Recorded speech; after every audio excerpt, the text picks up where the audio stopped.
Hey everybody, welcome to the Tom School of Life Weekly Update. It's Valentine's Day, and we're here to talk about falling in love at the Tom Woods School of Life. we want to get into what we see as the central value of the group. What people come looking for is, not romantic love necessarily, but connection with people that they vibe with, and serendipity, and the idea that you're going to meet someone in this group that has magic insight and expertise and things to share with you that are transformative. And I think there is something to this metaphor of like kind of being open to some magic. So I want to start with you, David, about what have you seen? What kind of magic connections have you seen happen at the school? Yeah, well, this is a great time to be talking about this because essentially we've got a lot of new members coming into the school, and it's a great time to reintroduce yourself and to introduce yourself for the first time if you haven't done so.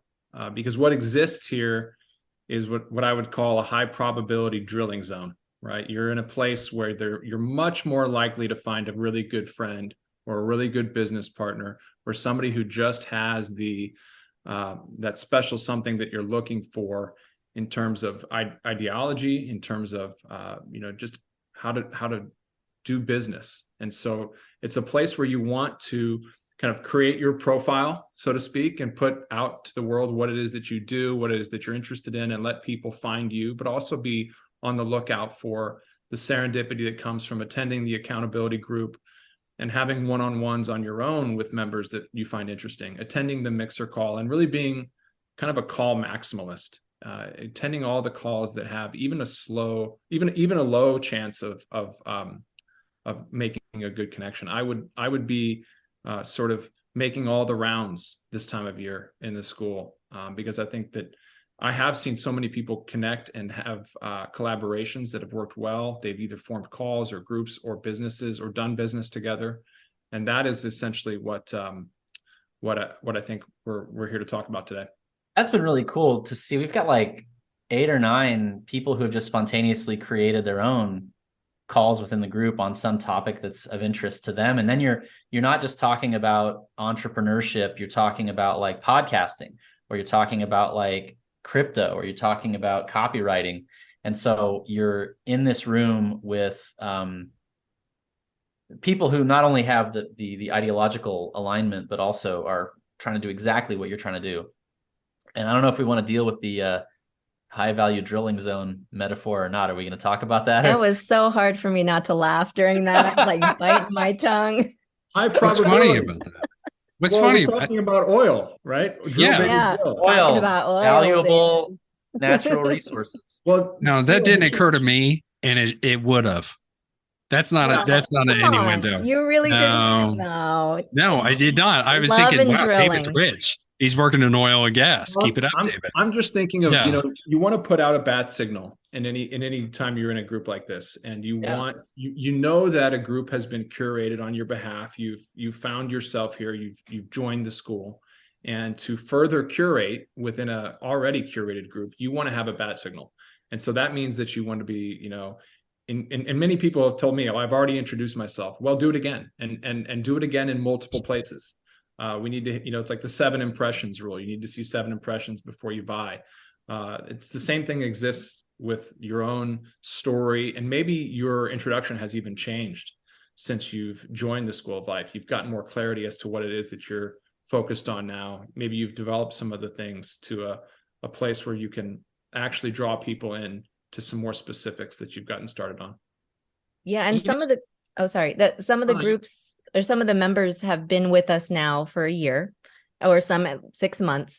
And we're starting to see that in these groups where people are hopping around. And I'm telling people, go hang out with Jeremy. We have the same call at the same time, super easy. Just hop over to his call, meet those people, make your introduction.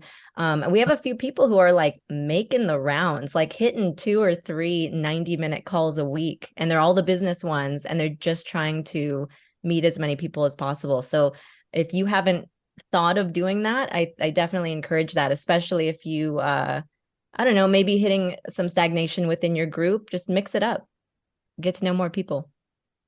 I also find that just the act of articulating what my deal is to new people, I realize which aspects of my pitch are no longer true or need to be adjusted.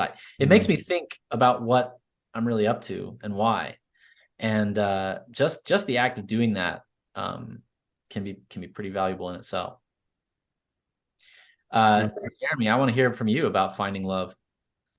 I've got a lot to say, including a Talmudic proverb that I know nobody else is going to hit, but it's not a proverb. I was actually planning on doing some Talmudic proverbs, so we'll see. Yeah. We'll see if we overlap here. We've talked a little bit about, you're good at some things, you're not good at others. That's fine. That's true. And when you can afford it, you hire people to do the things you're not good at. In a sense, though, there's always this personal development. If you know that you shouldn't be in a sales position, and that's about what I'm going to get at here in a moment. If you shouldn't be doing sales, if you shouldn't be pitching yourself, et cetera, one day you work up to a point in your business where you can afford to hire somebody who is really capable in that particular domain. But the time being, if you don't, the people who love people, who are genuinely curious, the people who comes naturally to be promoting themselves, they are running around. Absolutely. I'm going to talk to everybody else. Part of your personal development is understanding that sales is a skill. We don't have to call it sales. You can use whatever euphemism you'd like. And part of that is opportunity seeking. That's the fundamental role of the entrepreneur. The implementation is a step beyond that. That's also very important. But you can tune your mind to always be looking for overlap, for possibilities, for opportunities. That if you simply talk to somebody and say, well, my target market is X, Y is not in my target market. That's fine when you're programming. That's fine in a lot of cases. But when you're dealing with a lot of very sympathetic people, all of which are geniuses and are capable. That sounds like a joke. It's genuinely not. I was making the joke last night on one of my calls. I said, you're surrounded by a room full of geniuses. And when you address a problem, you're going to bounce this off these geniuses. We have people in high paid positions, most certainly. But my favorite is I have a guy who does BIOS, which is ones and zeros, at least in part. So some of it is C. I don't care. He knows what the ones and zeros mean, right? That's ridiculous. By the way, he also started a successful print-on-demand business and then learned Japanese on the side and cannot stop himself from progressing and learning in new disciplines. That's almost the average at Tom's School of Life. You're surrounded by a lot of multivariate folks who have a lot more than you can see if your eyes are just squinting in the sun.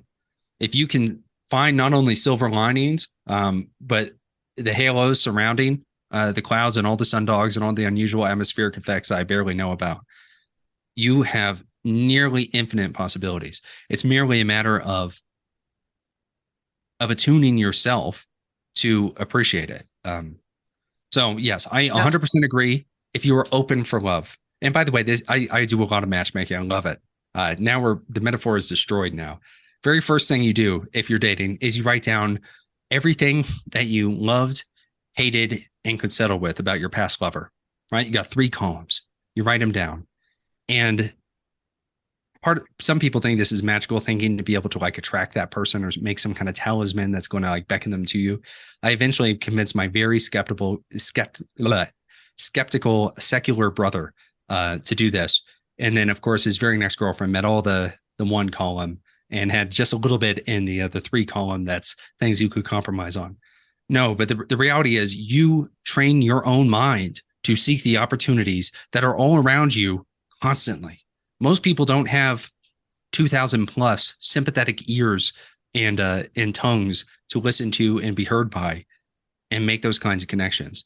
But so if you're not networking, I think your own ears are closed. And it is something that can be trained. I think of 2 ways that the facilitator can really help in that lane. One of them is getting you to articulate what you hate and like about your current situation and what you could settle on. Because then, yeah, you know what you're on the lookout for. You know, you can really discern a lot of your strengths from like, what do I love about my current situation, or what have I turned it into? I had these horrible finance jobs, and I sort of steered it in the direction of automation. I found that I actually had a little bit of a knack for that. And the reason I was better at that than the other job was that I was killing the job. Like, I hated the job, so I was destroying it. I was making it so that nobody ever had to do it ever again by automating it. And that was sort of how I turned it into my hero's journey and made it meaningful to myself. And that kind of identification, like on the surface level, like I could have told myself, and I was telling myself, like, what I like is data science. That wasn't really what I liked. What I liked was like conquering slavery, like destroying machines that should not be. And you know, that's what I do for a living now, and it's way better than being a data scientist for me. And I think the other thing that a facilitator can do is, if you're in, and you know, we actually need a lot of people to stay in their group and build that group and develop deeper contact and relationships. It's good to have people making the circuits, but not everybody has to do that. And I think the other thing that your facilitator can do is hear out what you've got to say and what you need to find, and then either find it within their cohort of 200 or so people, or bring it to this group and say, do we know anybody that's got XYZ? And then you've got visibility on the entire group. And maybe that's, you know, maybe that's what we need to help people see, like, because we do have the bird's eye, and we've got visibility on all of the opportunities. And so it's very obvious to us that, like, oh, you have a need. Well, we obviously have the answer for you. But if you're in your group and there's 10 or 12 people on that call, sometimes you've got what you need right there, and sometimes you don't. So I think, go ahead. You're hitting my Talmudic proverb. You said the magic words. It's been evoked. The first thing I want to say is internal transformation is huge. That's what Kevin did at his job. He turned it into something inspiring, something that is greater than what it was. That involved changing some aspects of the job. It involved changing himself and his perspective a lot, which I think is a real limiting feature for a lot of folks who don't consider themselves people, whatever that means. The Talmudic proverb. May I, or is it not time yet? It's about matchmaking. I can't wait. You must go on. All right.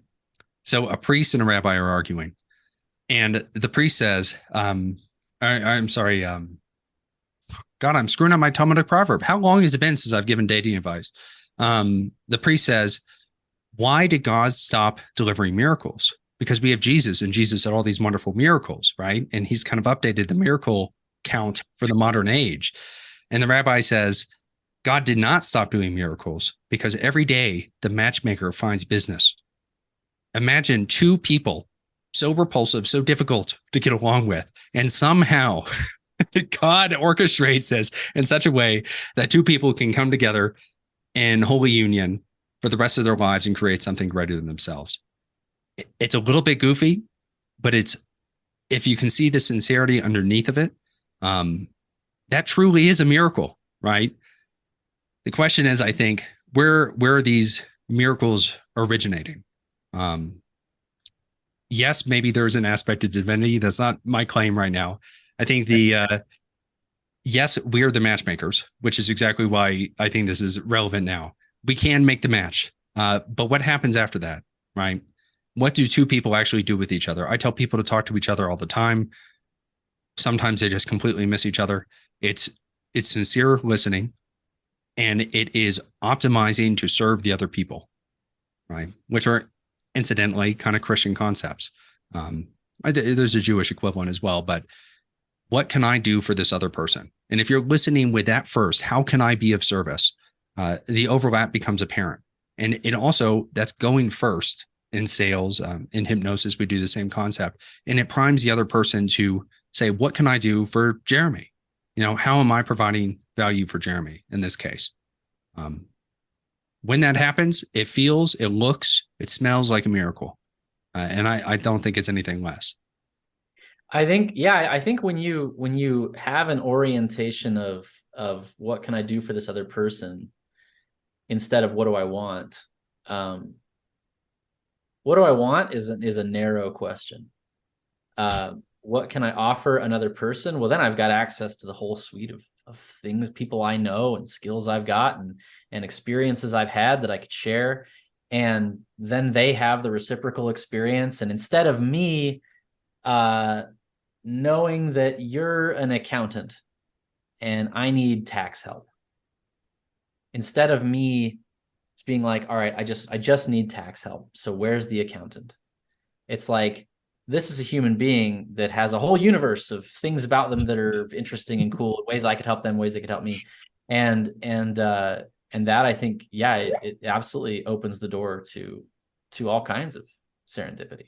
Yeah, I think taking advantage of the one-on-one is important. I've had people that have kind of looked at that and thought, I don't know if I really need it, or maybe they've, we're not saying that we are the business mentors who know every industry. We're just saying we have some visibility and fluency and familiarity with the group and it's maybe some things and people that you're not seeing. And so, kind of coming to us as somebody who just has a kind of the lifeguard height chair at the pool and says, hey, you might just be seeing some things I'm not seeing. Here's what I'm working on. And I talk to you 8 minutes every week during my update in the weekly call, but it would be nice to just maybe, I guess what I'm saying is really to lower the bar of what is required to take the facilitator up on the one-on-one.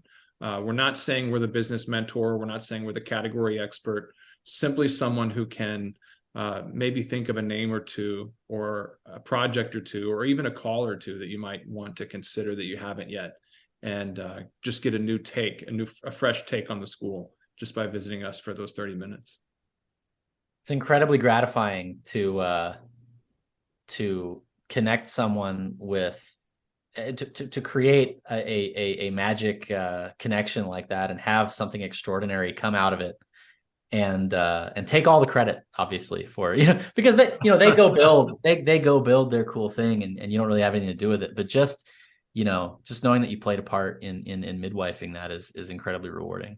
Well, back to metaphors. If you think about the one-on-one, you have to take a lot of chances in the search for love, right? So the one-on-ones are dates, and you have to go on dates. So set up one-on-ones, and the calls are dances, right? You kind of have to go to like dances. That's how I think about it. You've got to go to these group settings where you're not just having a direct conversation with people, but you are seeing how they take action. You're seeing the things that they're interested in. I love these new calls that are popping up because I want to know more about folks that are in the school. And sometimes in the 8-minute update, I just get, I actually had somebody tell me about a project that one of the members of my group is involved with. And I didn't know about it because it's not part of their update, but it's something else that they're doing that they brought up in a mixer call. And so it's just a way to get a more well-rounded view of the people in the group. So be a call maximalist. Go to a few. Don't just be a one call a week person, because I think you'd be missing out on a lot of the magic that's happening. Yeah, and if people don't know, you get one-on-ones quarterly with us. So utilize them. You can be strategic. You can have a couple close together if you just are going through a tough moment, or hold off and do it later. But yeah, I completely agree with you, David. Really, the group calls are so fun, but I want to say the one-on-ones are my favorite part, because we do get the time to actually go deeper and actually, get to know each other better. And also, like you said, like make those connections, be the matchmaker. I'm firing off with ideas sometimes because I know people so well at this point. I'm like, it's hard for me to stay in that listening space because I'm like, I've got 3 people I need you to know and talk to right now. And those moments are really fun. Absolutely. I think I have to cut it now. I have a call that I'm 2 minutes late for. But Thank you guys. And we'll see you guys next week. Thanks. All right. Yeah. Juice. Thank you.